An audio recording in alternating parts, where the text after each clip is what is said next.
ನಮಸ್ಕಾರ ಎಲ್ಲರಿಗೂ. ಸುಮಾರು 1862ರಲ್ಲಿ ಬೆಲ್ಜಿಯಂ ಅನ್ನುವ ಯುರೋಪಿನ ದೇಶದಲ್ಲಿ ಜೋಸೆಫ್ ಡೆಬ್ಲಾಯ್ಫ್ ಎನ್ನುವ ಒಬ್ಬ ಸೈಕಾಲಜಿಸ್ಟ್ ಇರ್ತಾನೆ. ಅವನಿಗೆ 1862ರಲ್ಲಿ ಒಂದು ವಿಚಿತ್ರಕರ ಕನಸು ಬೀಳುತ್ತೆ. ಆ ಕನಸಿನಲ್ಲಿ ಅವನು ತನ್ನ ಮನೆಯ ಹಿಂಭಾಗದಲ್ಲಿ ಕುಳಿತಿರ್ತಾನೆ. ಅವಾಗ ಚಳಿಗಾಲ ಆಗಿರುತ್ತೆ. ಜರ್ಮನಿ, ಇಲ್ಲಿ ಬೆಲ್ಜಿಯಂ ಈ ಕಡೆ ಎಲ್ಲ ಚಳಿಗಾಲದಲ್ಲಿ ಸ್ನೋ ಬರುತ್ತೆ. ಯುರೋಪಲ್ಲಿ ಸ್ನೋ ಬರ್ತಾ ನೋಡ್ತಾ ಕೂತಿರ್ತಾನೆ ಅಲ್ಲಿ ಅವನ ಮನೆಯ ಹಿಂದಿನ ಭಾಗದಲ್ಲಿ. ಅಲ್ಲಿ ಒಂದು ಗಿಡ ಇರುತ್ತೆ. ಆ ಗಿಡದ ಹತ್ತಿರ 2 ಹಲ್ಲಿಗಳು ಆ ಸ್ನೋ ಬಂದು ಫುಲ್ಲು ಕುತ್ಕೊಂಡಿರುತ್ತಲ್ಲ, ಗಿಡದ ಮೇಲೆ ಮರದ ಮೇಲೆಲ್ಲ ಈ ಕಡೆ ಸ್ನೋ ಕುತ್ಕೊಂಡಿರುತ್ತೆ. ಅಲ್ಲಿ ಅದು ಅರ್ಧ ಭಾಗ ಆ ಹಲ್ಲಿದು ಸಿಕ್ಕಾಕೊಂಡ್ಬಿಟ್ಟಿರುತ್ತೆ. ಅಲ್ಲಿ ಅದು ಒದ್ದಾಡ್ತಾ ಇರುತ್ತೆ ಸ್ನೋ ಇಂದ ಹೊರಗೆ ಬರೋಕ್ಕೆ. ತುಂಬಾ ಜೋರಾಗಿ ಸ್ನೋ ಬರ್ತಾ ಇದೆ. ಇದು ಅವನ ಕನಸಲ್ಲಿ ನಡೆದಿದ್ದು. ಇದು ಅವನಿಗೆ ಕನಸು ಬಿದ್ದಿರುತ್ತೆ. ಈ ತರ ಅವನಲ್ಲಿ ಕೂತಿರ್ತಾನೆ. ಒಂದು ಗಿಡ ಇರುತ್ತೆ. ಆ ಗಿಡದ ಹತ್ರ ಸ್ನೋ ಬರ್ತಾ ಇರುತ್ತೆ. ಎಲ್ಲ ಗಿಡದ ಮೇಲೆ ಬಿದ್ದಿರುತ್ತೆ. ಅಲ್ಲಿ ಗಿಡದ ಮೇಲೆ ಅದು ಆ ಹಲ್ಲಿಗಳು ಸಿಕ್ಕೊಂಡಿರುತ್ತೆ. ಈ ಜೋಸೆಫ್ ಡೆಬ್ಲಾಯ್ಫ್ ಅನ್ನೋನು ಪ್ರಾಣಿಗಳ ಒಂದು ಬಹಳ ಇಷ್ಟಪಡ್ತಿದ್ದ ಪ್ರಾಣಿಗಳನ್ನ. ಅದರಿಂದ ಏನ್ ಮಾಡ್ದ, ಪಾಪ ಒದ್ದಾಡ್ತಾ ಇದಾವೆ ಹಲ್ಲಿಗಳು ಅಂತ ಹೇಳ್ಬಿಟ್ಟು ಹೋಗಿ ಆ ಹಲ್ಲಿಗಳನ್ನ ಮೆಲ್ಲಕ್ಕೆ ಕೈಯಿಂದ ತಗೊಂಡು ಬೇರೆ ಕಡೆ ಹಾಕೋಣ, ಅದು ಐಸಲ್ಲಿ ಸಿಕ್ಕಾಕೊಂಡ್ಬಿಟ್ಟಿದೆ ಪಾಪ ಸ್ನೋ ಅಲ್ಲಿ, ಬೇರೆ ಚೆನ್ನಾಗಿರೋ ಜಾಗದಲ್ಲಿ ಹಾಕೋಣ ಅಂತ ಆ ಹಲ್ಲಿನ ಮೆಲ್ಲಕ್ಕೆ ಕೈಯಿಂದ ತಗೊಂಡ. ಆ ಗಿಡದಿಂದ ಹಿಂಗೆ ಕೈ ತಗೊಂಡ್ಮೇಲೆ ಆ ಗಿಡನೇ ನೋಡ್ತಾ ಕೂತ್ಕೊಂಡ ಕನಸಿನಲ್ಲಿ. ಆ ಗಿಡ ಅವನಿಗೆ ಏನೋ ಗೊತ್ತಿದ್ದಂಗೆ ಭಾಸವಾಯ್ತು. ಅವನಿಗೆ ಈ ಗಿಡ ನಾನು ಎಲ್ಲೋ ನೋಡಿದ್ದೀನಿ, ಈ ಗಿಡದ ಏನೋ ವಿಶೇಷತೆ ಇದೆಯಲ್ಲ ಈ ಗಿಡದಲ್ಲಿ ಅಂತ ಅವನಿಗೆ ಅನ್ಸಕ್ಕೆ ಸ್ಟಾರ್ಟ್ ಆಯ್ತು. ಆಮೇಲೆ ಅವನಿಗೆ ಇದ್ದಕ್ಕಿದಂಗೆ ಆ ಗಿಡ ಯಾವುದು ಅಂತೇಳಿ ಗೊತ್ತಾಯ್ತು. ಒಂದು ಪದ ಹೇಳ್ತಾನ ಅವನು ಕನಸಿನಲ್ಲಿ, ಆಸ್ಪ್ಲೇನಿಯಂ ರೂಟಾ ಮುರಾಲಿಸ್. ಆಸ್ಪ್ಲೇನಿಯಂ ರೂಟಾ ಮುರಾಲಿಸ್ ಅನ್ನೋದು ಒಂದು ಲ್ಯಾಟಿನ್ ಪದ. ಅವನಿಗೆ ಲ್ಯಾಟಿನ್ ಭಾಷೆ ಗೊತ್ತಿಲ್ಲ. ಅವನು ಇರ್ತಿದ್ದು ಬೆಲ್ಜಿಯಂ ಅಲ್ಲಿ. ಆದ್ದರಿಂದ ಅವನು ಏನೋ ಒಂದು ಗಿಡದ ಹೆಸರು ನನಗೆ ನೆನಪಾಯ್ತು, ಆಸ್ಪ್ಲೇನಿಯಂ ರೂಟಾ ಮುರಾಲಿಸ್ ಅಂತ ಹೇಳ್ಬಿಟ್ಟು ಅಂತ ಹೇಳಿ ಅದನ್ನ ಬರೆದಿಟ್ಕೊಂಡ ಕನಸಿನಲ್ಲಿ ಬರೆದಿಟ್ಕೊಂಡು ಆ ಹಲ್ಲಿಗಳನ್ನ ಈಗ ಚೆನ್ನಾಗಿರೋ ಜಾಗದಲ್ಲಿ ಇಡೋಣ ಅಂತ ಹೋಗಿ ಅಲ್ಲಿ ಒಂದು ಸ್ನೋ ಇಲ್ಲಾರದ ಜಾಗ ಇತ್ತು. ಅಲ್ಲಿ ಇಡಕ್ಕೆ ಹೋದ್ರೆ ಇದ್ದಕ್ಕಿದ್ದಂಗೆ ಭೂಮಿ ಓಪನ್ ಆಗ್ಬಿಡ್ತು. ಭೂಮಿ ಓಪನ್ ಆಗಿ ಅದರ ಒಳಗಿಂದ ಇನ್ನೂ 2 ಹಲ್ಲಿಗಳು ಬಂದವು. ಅವು 2 ಹಲ್ಲಿಗಳು ಬಂದು ಅಂದ್ರೆ ಪಾಪ ಇವು ಎಲ್ಲೋ ಸಿಕ್ಕೊಂಡಿರ್ಬೇಕು, ಇವನ್ನು ಕಾಪಾಡೋಣ ಅಂತ ಅವ 2 ಎತ್ತಕ್ಕೆ ಹೋದ್ರೆ ಇನ್ನೂ 2 ಬಂತು. ಹಿಂಗೆ ನೋಡ್ತಾ ನೋಡ್ತಾ ಇಡೀ ಅವನ ಬ್ಯಾಕ್ ಯಾರ್ಡ್, ಅವನ ಮನೆಯ ಸುತ್ತ ಹಲ್ಲಿಮಯ ಆಗ್ಬಿಡ್ತು. ಅವನು ಹೆದರಿ ಓಡಕ್ ಸ್ಟಾರ್ಟ್ ಮಾಡಿದ. ಏನಿದು ಎಲ್ಲ ಕಡೆಯಿಂದ ಬರ್ತಾ ಇದಾವೆ ಹಲ್ಲಿಗಳು ಅಂತ. ಹಂಗೆ ನೋಡ್ತಾನೆ ಮನೆ ಬಿಟ್ಟು ಹೊರಗೆ ರೋಡಿನಲ್ಲಿ ಹಲ್ಲಿಗಳು ಸೈನಿಕರ ತರ ಪೊಸೆಷನ್ ಮಾಡ್ತಾ ಇದಾವೆ. ಲೆಫ್ಟ್ ರೈಟ್ ಹಲ್ಲಿಗಳು ಈ ತರ ಲೈಕ್ ಸೈನಿಕರು ಹೆಂಗೆ ಮಾಡ್ತಾರೆ ಆ ತರ ಮಾಡ್ತಾ ಇದಾರೆ. ಇಷ್ಟೇ ಅವನಿಗೆ ಕನಸು ಬಿದ್ದಿದ್ದು. ಈ ತರ ಕನಸಿನ ತಕ್ಷಣ ಎಚ್ಚರ ಆಗ್ಬಿಟ್ಟು ಏನದು, ಏನು ವಿಚಿತ್ರವಾಗಿರೋ ಕನಸು ಬಿದ್ದಿದೆಯಲ್ಲ, ಹಲ್ಲಿಗಳು ಯಾಕೆ ಹಂಗೆ ಸೈನಿಕರ ತರ ನಡೆದಾಡ್ತವೆ, ಹಲ್ಲಿಗಳಿಗೆ ನಡೆಯಕ್ಕೆ ಬರಲ್ಲ. ಫಸ್ಟ್ ಅವು ಎದ್ದು ನಿಂತ ನಡೀತಾ ಇತ್ತು, ಯಾವಾಗ್ಲೂ ಗೋಡೆ ಮೇಲೆ ಇರ್ತದ, ನಡೀತಾ ಇದಾವಲ್ಲ.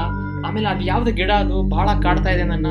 ಆಸ್ಪ್ಲೇನಿಯಂ ರೂಟಾ ಮುರಾಲಿಸ್, ಇದ್ರ ಮೀನಿಂಗೇ ಗೊತ್ತಿಲ್ಲ ನನಗೆ, ಲ್ಯಾಟಿನ್ ಪದನೇ ಗೊತ್ತಿಲ್ಲ. ಕನಸಿನಲ್ಲಿ ಯಾಕೆ ಈ ಪದ ನನಗೆ ಗೊತ್ತಿದೆ ಅಂತ ಭಾಸ ಆಯ್ತು ಅಂತೇಳಿ ಅವನಿಗೆ ಕನ್ಫ್ಯೂಸ್ ಆಯ್ತು. ಈ ಘಟನೆ ನಡೆದು 16 ವರ್ಷಗಳು ಆದ್ಮೇಲೆ, 1862ರಲ್ಲಿ ಇದು ನಡೆದಿದ್ದು. 16 ವರ್ಷಗಳಾದ್ಮೇಲೆ ಅವನ ಸ್ನೇಹಿತನ ಮನೆಯಲ್ಲಿ ಹೋಗಿರ್ತಾನೆ ಹಂಗೆ ಜೋಸೆಫ್ ಡೆಬ್ಲಾಯ್ಫ್. ಆ ಸ್ನೇಹಿತನ ಮನೆಯಲ್ಲಿ ಕಾಫಿ ಕೊಟ್ಟಿರ್ತಾರೆ. ಕಾಫಿ ಕುಡಿದು ಅವನ ಹಿತ್ತಲಲ್ಲಿ ಕುಳಿತು ಹಂಗೆ ನೇಚರ್ ನೋಡ್ತಾ ಇರ್ತಾನೆ. ನೋಡ್ತಾ ಇರುವಾಗ ಅವನ ಸ್ನೇಹಿತ ಒಂದು ಆಲ್ಬಮ್ ತರ್ತಾನೆ. ಆ ಆಲ್ಬಮ್ ಎಂತದು ಅಂತಂದ್ರೆ, ಈ ಹಳೇ ಕಾಲದ ಪ್ಲಾಂಟ್ಗಳನ್ನ, ಅದ್ರ ಎಲೆಗಳನ್ನ ಸ್ಟಿಕ್ಕರ್ ಹಚ್ಚಿ ಎಲೆಗಳನ್ನ ಒಣಗಿಸ್ಬಿಟ್ಟು ಅದನ್ನ ಪೇಜ್ಗಳ ಮೇಲೆ ಸಣ್ಣ ಮಕ್ಕಳು ಆಟ ಆಡ್ತಿರ್ತಾರಲ್ಲ ಆ ತರ ಎಲೆಗಳ ಮೇಲೆ ಇಟ್ಟು ಸಂಗ್ರಹ ಮಾಡಿದ ಒಂದು ಆಲ್ಬಮ್ ಕೊಡ್ತಾನೆ. ಯಾರು? ಆ ಡೆಬ್ಲಾಯ್ಫ್ ನ ಫ್ರೆಂಡ್. ಅವನ ಹಂಗೆ ಕಾಫಿ ಕುಡಿತಾ ನೋಡಿದಾಗ ಅದೇ ಗಿಡ 16 ವರ್ಷದ ಹಿಂದೆ ಕನಸಿನಲ್ಲಿ ಬಂದಿತ್ತಲ್ಲ, ಆಸ್ಪ್ಲೇನಿಯಂ ರೂಟಾ ಮುರಾಲಿಸ್, ಆ ಗಿಡದ ಎಲೆ ಅಲ್ಲಿರುತ್ತೆ. ಆದ್ರೆ ಅದ್ರ ಹೆಸರು ಆಸ್ಪ್ಲೇನಿಯಂ ರೂಟಾ ಮುರಾರಿಯಾ ಅಂತ ಇರುತ್ತೆ, ಮುರಾಲಿಸ್ ಅಂತ ಇರೋದಿಲ್ಲ. ಏನಿದು, ಇದು ಯಾವ ಗಿಡ? ಅವಾಗೆಲ್ಲ ಇಂಟರ್ನೆಟ್ ಇಲ್ಲ ಸ್ನೇಹಿತರೆ. ಅವನು ತಕ್ಷಣ ಹೋಗಿ ಗೂಗಲ್ ಅಲ್ಲಿ ಟೈಪ್ ಮಾಡಕ್ಕೆ ಅವನು ಹೋಗಿ ಕೇಳ್ತಾನೆ ಅವನ ಸ್ನೇಹಿತನಿಗೆ, ಈ ಎಲೆ ಎಲ್ಲಿಂದ ಸಿಕ್ತು ನಿನಗೆ ಅಂತ. ಈ ಎಲೆ ಆಸ್ಪ್ಲೇನಿಯಂ ರೂಟಾ ಮುರಾರಿಯಾ ಅಂತ ಒಂದು ಗಿಡ ಇದೆ, ಆ ಗಿಡದಿಂದ ಸಿಗುತ್ತೆ ಇದು. ನನ್ನ ಹವ್ಯಾಸ ಇದು, ಕಲೆಕ್ಟ್ ಮಾಡೋದು. ಈ ತರ ಎಲೆಗಳನ್ನ ಆಲ್ಬಮ್ ಆಗಿ ಒಣಗಿಸ್ಬಿಟ್ಟು ಆಲ್ಬಮ್ ಆಗಿ ಮಾಡ್ತೀನಿ ಅಂತ ಹೇಳ್ತಾನೆ. ಅವನಿಗೆ ಆಶ್ಚರ್ಯ ಆಗುತ್ತೆ. ನನಗೆ 16 ವರ್ಷದ ಹಿಂದೆ ಒಂದು ಕನಸು ಬಿದ್ದಿತ್ತು. ಆ ಕನಸಿನಲ್ಲಿ ಇದೇ ಗಿಡ ಬಂದಿತ್ತು. ನನಗೆ ಇದು ಗಿಡ ಏನು ಅಂತ ಗೊತ್ತಿಲ್ಲ, ಇದನ್ನ ನಾನು ಜೀವನದಲ್ಲೇ ನೋಡಿಲ್ಲ. ಆದರೆ ನನ್ನ ಕನಸಿನಲ್ಲಿ ಈ ಗಿಡದ ಎಕ್ಸಾಕ್ಟ್ ಹೆಸರು ನನಗೆ ಗೊತ್ತಾಗಿತ್ತು ಅಂತ ಹೇಳ್ತಾನೆ. ಅವನ ಫ್ರೆಂಡು ನಂಬಲ್ಲ. ಅಯ್ಯೋ, ನೀನು ಹೆಸರು ನೋಡ್ಬಿಟ್ಟು ಇವಾಗ ತಮಾಷೆ ಮಾಡ್ತಾ ಇದೀಯ ನೀನು, ಅದಂಗೆ ಗೊತ್ತಿಲ್ಲಾರ್ದ ಹೆಸರು ಕನಸಿನಲ್ಲಿ ಬರುತ್ತೆ ಅಂತ.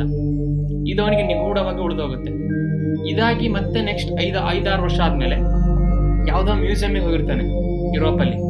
ಮ್ಯೂಸಿಯಂ ಅಲ್ಲಿ ನೋಡ್ತಾ ಒಂದು ಗೋಡೆಯಲ್ಲಿ ಒಂದು ಫೋಟೋ ಇರುತ್ತೆ. ಆ ಫೋಟೋದಲ್ಲಿ ಹಲ್ಲಿಗಳು ಸೈನಿಕರ ತರ ವೇಷಭೂಷಣ ಹಾಕೊಂಡು ಹೋಗ್ತಾ ಇರೋದು ಆ ಪೇಂಟಿಂಗ್ ಮಾಡಿರ್ತಾರೆ. ಮತ್ತೆ ಅವನಿಗೆ ಅನ್ಸುತ್ತೆ, ಅಲ್ಲ, ಅವತ್ತು ನನ್ನ ಫ್ರೆಂಡಿನ ಮನೆಯಲ್ಲಿ ನಾನು ಅಸ್ಪ್ಲೇನಿಯಂ ರೂಟಾ ಮುರಾರಿಯಾ ಅಂತ ಗಿಡದ ಒಂದು ಚಿತ್ರ ನೋಡಿದೆ, ಎಲೆ ನೋಡಿದೆ. ಅದು 16 ವರ್ಷದಿಂದ ಬಿದ್ದಿತ್ತು. ಮತ್ತೆ ಸ್ವಲ್ಪ ದಿನಗಳಾದ್ಮೇಲೆ ನನ್ನ ಕನಸಿನಲ್ಲಿ ಆ ಹಲ್ಲಿ ಕೂಡ ಸೈನಿಕರ ತರ ಹೋಗ್ತಾ ಇರೋ ಒಂದು ಸೀನ್ ಬರ್ತಿತ್ತು. ಅದು ಈ ಪೇಂಟಿಂಗ್ ಅಲ್ಲಿ ಹೆಂಗ್ ಬಂತು? ಏನ್ ನಡೀತಾ ಇದೆ ಇಲ್ಲಿ? ನನ್ನ ಮನಸ್ಸಿಂದ ಯಾರಾದ್ರೂ ಹ್ಯಾಕ್ ಮಾಡಿದಾರ, ನನ್ನ ಮನಸ್ಸನ್ನ ಹ್ಯಾಕ್ ಮಾಡಿದಾರ ಅಂತೇಳಿ ಅವನಿಗೆ ಇದು ತುಂಬಾ ಅವನ ಮನಸ್ಸಿನ ಮೇಲೆ ಗಂಭೀರ ಪರಿಣಾಮಗಳು ಬೀಳದ 2 ಘಟನೆಗಳು. ಇದರಲ್ಲಿ ಏನು ವೈಜ್ಞಾನಿಕ ಹಿನ್ನೆಲೆ ಇದೆ ಅಂತ ಹೇಳಿ ಅಷ್ಟೊಂದು ಸರಿಯಾಗಿ ಯಾವ ಒಂದು ಸೈಕಾಲಜಿಸ್ಟ್ಗೂ ಗೊತ್ತಾಗಿಲ್ಲ. ಈ ಡಬ್ ಲೈಫ್ ಅನ್ನೋನು ಇವನ ಒಂದು ಸಂಗತಿ, ಈ ಕಥೆಯನ್ನ ಸಿಗ್ಮಂಡ್ ಫ್ರಾಯ್ಡ್ ಎಂಬ ಜರ್ಮನ್ ಸೈಕ್ಯಾಟ್ರಿಸ್ಟ್ ಬರೆದಿದ್ದಾನೆ. ಸೈಕೋಅನಾಲಿಸಿಸ್ ಅಂತ ಅವನ ಗ್ರಂಥದಲ್ಲಿ ಇದನ್ನ ಪ್ರಸ್ತಾಪ ಮಾಡಿದ್ದಾರೆ. 1862ರಲ್ಲಿ ನಡೆದ ಈ ಘಟನೆ. ಸೊ ಈ 2 ಘಟನೆಯಲ್ಲಿ ಏನಾಗಿದೆ ನೋಡಿ, ಅವನಿಗೆ ಕನಸು ಬಿದ್ದಿದೆ. ಕನಸಿನಂತೆಯೇ ಹೊರಗಿನ ಜಗತ್ತಿನಲ್ಲಿ ಅಂದ್ರೆ ಅವನ ರಿಯಲ್ ಲೈಫ್ ಅಲ್ಲಿ ನಡೀತಾ ಇದೆ. ಆದ್ರೆ ಅದು ಯಾಕೆ ಹಂಗಾಗಿದೆ ಅಂತ ಅವನಿಗೆ ತಿಳ್ಕೊಳಕ್ಕೆ ಆಗ್ಲಿಲ್ಲ, ಇಂಟರ್ಪ್ರಿಟೇಷನ್ ಮಾಡಕ್ ಆಗ್ಲಿಲ್ಲ. ಇಲ್ಲಿ 2 ಸಂಗತಿಗಳನ್ನು ನಾವು ಅಸಂಪ್ಷನ್ ಮಾಡಬಹುದು ಈ ಒಂದು ಘಟನೆಯಿಂದ. ಒಂದು, ನಾವು ಈಗೇನು ಎಚ್ಚರದಿಂದ ಬದುಕಿದೀವಿ, ಈ ಲೋಕ 3D ಪ್ರಪಂಚ, 3D ಜಗತ್ತು, ಇದು ಒಂದೇ ಇರ್ಲಿಕ್ಕಿಲ್ಲ ಬಹುಶಃ. ಇದನ್ನ ಅಸಂಪ್ಷನ್ ಅಂತ ಹೇಳ್ತಾ ಇದ್ದೀನಿ, ನಿಜ ಅಂತ ಹೇಳ್ತಾ ಇಲ್ಲ. ಬಹುಶಃ ಇದೇ ತರ ಪ್ಯಾರಲಲ್ ಯೂನಿವರ್ಸ್ ಅಂತ ಏನ್ ಕಾನ್ಸೆಪ್ಟ್ ಇದೆ, ಪರ್ಯಾಯ ಒಂದು ವಿಶ್ವ ಅಂತ ಏನ್ ಕಾನ್ಸೆಪ್ಟ್ ಇದೆ, ಆ ತರ ಒಂದು ಘಟನೆಗಳು ಅಟ್ ಎ ಟೈಮ್ ನಡೀತಾನೆ ಇರ್ಬೋದಲ್ಲ. ಇವಾಗ ನಾವು ಈಗ 30 ಇಯರ್ಸ್ ಇದ್ರೆ 30 ಇಯರ್ಸ್, 50 ಇಯರ್ಸ್ ಇದ್ರೆ 50 ಇಯರ್ಸ್, ಇದೇ ತರ ಯಾರೋ ಇನ್ನೊಂದು ಯೂನಿವರ್ಸ್ ಅಲ್ಲಿ ಅವರಿಗೂ ಏನೋ ಬೇರೆ ಬೇರೆ ಬೇರೆ ಘಟನೆ ನಡೀತಾ ಇರುತ್ತೆ. ಅವಾಗವಾಗ ಆ ಘಟನೆ ನಮಗೆ ಗೊತ್ತಾಗುತ್ತೆ, ನಮ್ಗೆ ನಡೀತಾ ಇರೋದು ಅವ್ರಿಗೆ ಗೊತ್ತಾಗ್ಬೋದು. ಅವರು ಅಂದ್ರೆ ಯಾರು ಇಲ್ಲ ಇಲ್ಲಿ, ನಾವೇ ನಮ್ಮಂತರದ ಇನ್ನೊಂದು ಕಾಪಿ, ಕಾರ್ಬನ್ ಕಾಪಿ. ಎರಡು ಯೂನಿವರ್ಸ್, ಈ ತರ 2 ಅಂತ ಹೇಳಕ್ಕಾಗಲ್ಲ, ಎಷ್ಟೊಂದು ಇರುತ್ತೆ ಪಾಸಿಬಿಲಿಟೀಸ್. ನಮ್ಮ ಯೂನಿವರ್ಸ್ ಅಂದ್ರೆ ಎಷ್ಟೊಂದು ಪಾಸಿಬಿಲಿಟೀಸ್. ಈ ತರ ನಡೀತಾ ಇರ್ಬೋದಲ್ಲ ಪ್ಯಾರಲಲ್ ಯೂನಿವರ್ಸ್ ಆಗಿ. ಪ್ಯಾರಲಲ್ ಆಗಿ ನಮ್ಮ ಲೈಫಲ್ಲಿ ಈಗೇನು ಘಟನೆ ನಡೀತಾ ಇದಾವೆ ಅದೇ ತರ ಇನ್ನೊಂದು ನಮ್ಮ ತರ ಇರೋ ಇನ್ನೊಬ್ಬರಿಗೆ ಯಾವ್ದೋ ಬೇರೆ ಯೂನಿವರ್ಸ್ ಅಲ್ಲಿ ಇನ್ನೊಂದ್ ತರ ಘಟನೆ ನಡೀತಾ ಇರ್ಬೋದು. ಆ ಘಟನೆ ಸಣ್ಣ ಸಣ್ಣ ತುಣುಕುಗಳು ಕನಸಾಗಿ ಈ ಒಂದು ಭೂಮಿಗೆ ಬರ್ತಾ ಇರ್ಬೋದು. ಹಂಗೆ ನಮ್ಮ ಲೈಫಿನ ಕೆಲವೊಂದು ಘಟನೆಗಳು ಅವರಿಗೆ ಕನಸಾಗಿ ಬರ್ತಾ ಇರ್ಬೋದು ಸಣ್ಣ ತುಣುಕುಗಳಾಗಿ. ಇದು ಒಂದು ರೀಸನ್ ಕೊಡ್ಬೋದು. ಇನ್ನೊಂದು ರೀಸನ್ ಏನಂದ್ರೆ, ನಮ್ಮ ಸಬ್ ಕಾನ್ಶಿಯಸ್ ಮನಸ್ಸು ನಮ್ಮ ಲೈಫಲ್ಲಿ ಮುಂದೆ ನಡೀತಕ್ಕಂಥ ಘಟನೆಗಳನ್ನ ನಮಗೆ ಕನಸಿನ ರೂಪದಲ್ಲಿ ಬಂದು ಎಚ್ಚರ ಮಾಡಿಸ್ತಾ ಇರ್ಬೋದಾ? ಇದನ್ನು ನಾನು ಅಸಂಪ್ಷನ್ ಅಂತಾನೆ ಹೇಳ್ತೀನಿ, ಇದು ಎಲ್ಲೂ ಕಂಡು ಹಿಡಿದಿರೋದು ಅಂತ ನಾನು ಹೇಳ್ತಾ ಇಲ್ಲ. ಈ ತರ ಇರ್ಬೋದಾ ಅಂತ ನಾನು ನಿಮ್ಮನ್ನು ಕೇಳ್ತಾ ಇದ್ದೀನಿ. ನಿಮಗೆ ಅನ್ಸುತ್ತೆ ಕಮೆಂಟ್ ಮಾಡಿ.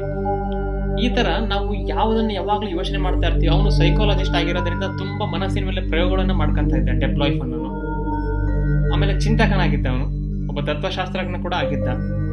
ಮೇ ಬಿ ಅವನು ಮಾಡ್ತಿರೋ ಚಿಂತನೆಗಳಿಂದ ಅವನ ಸಬ್ ಕಾನ್ಶಿಯಸ್ ಮನಸ್ಸು ಹಂಗ ಆಡಿಸ್ತಾ ಇರ್ಬೋದಾ? ಅಥವಾ ನಮ್ಮ ಸಬ್ ಕಾನ್ಶಿಯಸ್ ಒಳಗಿನ ಮನಸ್ಸು ಮುಂದೆ ಆಗೋ ಘಟನೆಗಳನ್ನ ತಪ್ಪಿಸೋಕೆ ಅಥವಾ ಮುಂದೆ ಆಗೋ ಏನೋ ಒಂದು ಘಟನೆಗಳು ನಮಗೆ ಬೇಗ ಬೇಗ ಗೊತ್ತು ಮಾಡೋಕೆ ಕನಸಿನ ರೂಪದಲ್ಲಿ ಬಂದು ಈ ತರ ಒಂದು ಸೂಚನೆಗಳನ್ನ ಕೊಡ್ತಿರ್ಬಹುದಾ? ಇದು ಎಲ್ಲರಿಗೂ ಆಗುತ್ತೆ ಅಂತ ನಾನು ಹೇಳ್ತಾ ಇಲ್ಲ, ಆದ್ರೆ ಕೆಲವೊಬ್ಬರಿಗೆ ಯಾರಿಗೆ ಈ ತರ ಆಗುತ್ತೆ, ಮೇ ಬಿ ಈ 2ರಲ್ಲಿ ಒಂದು ರೀಸನ್ ಇರ್ಬೋದು ಅಂತ ಈ ಡಬ್ ಲೈಫ್ ನ ಕಥೆಯಿಂದ ನಾವು ತಿಳಿಯಬಹುದು. ಆದ್ರೂ ಕೂಡ ಇದು ಎಷ್ಟು ಆಶ್ಚರ್ಯಕರ ಅನ್ಸುತ್ತೆ ಅಂದ್ರೆ, ಅವನಿಗೆ ಲ್ಯಾಟಿನ್ ಪದ ಗೊತ್ತಿಲ್ಲ, ಆ ಗಿಡವನ್ನ ನೋಡಿಲ್ಲ ಅವನು. ಆದ್ರೂ ಅದು ಎಷ್ಟು ಕರೆಕ್ಟ್ ಆಗಿ ಅಸ್ಪ್ಲೇನಿಯಂ ರೂಟಾ ಮುರಾಲಿಸ್ ಅಂತ ಒಂದು 99% ಹೆಸರು ಕರೆಕ್ಟೇ ಇದೆ. ಅವನಿಗೆ ಗೊತ್ತೇ ಇಲ್ಲ, ಆ ಭಾಷೆನೂ ಗೊತ್ತಿಲ್ಲ, ಆ ಗಿಡನೂ ಗೊತ್ತಿಲ್ಲ. ಆದ್ರೂ ಅದು ಕನಸಿನಲ್ಲಿ ಬಂದಿದೆ, ಅದು ನಿಜವಾಗ್ಲೂ ಎಕ್ಸಿಸ್ಟ್ ಇದೆ. ಆ ತರ ನಿಜವಾಗ್ಲೂ ಗಿಡ ಇದೆ, ನೀವು ಚೆಕ್ ಮಾಡ್ಬೋದು ಗೂಗಲಲ್ಲಿ ಹೋಗಿ. ಸೊ ಈ ತರ ನಮ್ಮ ಮನಸ್ಸು, ನಮ್ಮ ಬ್ರಹ್ಮಾಂಡ ಮತ್ತೆ ನಾವು ಕಾಣದೇ ಇರುವ ಬ್ರಹ್ಮಾಂಡ, ಇವು 3ಕ್ಕೂ ರಿಲೇಷನ್ ಇದೆ. ನಾವು ವೈಜ್ಞಾನಿಕವಾದ ನೆಲೆಗಟ್ಟಿನಲ್ಲಿ ನೋಡಿದಾಗ ಇನ್ನೂ ಹೆಚ್ಚು ಹೆಚ್ಚು ರಹಸ್ಯಗಳು ಗೊತ್ತಾಗುತ್ತೆ ಅಂತ ಹೇಳ್ತಾ ಈ ವಿಡಿಯೋನ ಇಲ್ಲಿಗೆ ಮುಗಿಸ್ತಾ ಇದ್ದೀನಿ. ನಿಮ್ಗೆ ಇದೇ ತರದ ವಿಷಯಗಳು ಇಷ್ಟ ಆದಲ್ಲಿ ದಯವಿಟ್ಟು ನನ್ನ ಚಾನಲ್ ಸಬ್ಸ್ಕ್ರೈಬ್ ಮಾಡಿ ಮತ್ತು ನಿಮಗೆ ಏನು ಅನಿಸುತ್ತೆ ಈ ಒಂದು ಘಟನೆಯಿಂದ ಅಂತ ಕಮೆಂಟ್ ಮಾಡಿ. ನನ್ನ ವಿಡಿಯೋ ನೋಡಿದ್ದಕ್ಕೆ ಧನ್ಯವಾದಗಳು.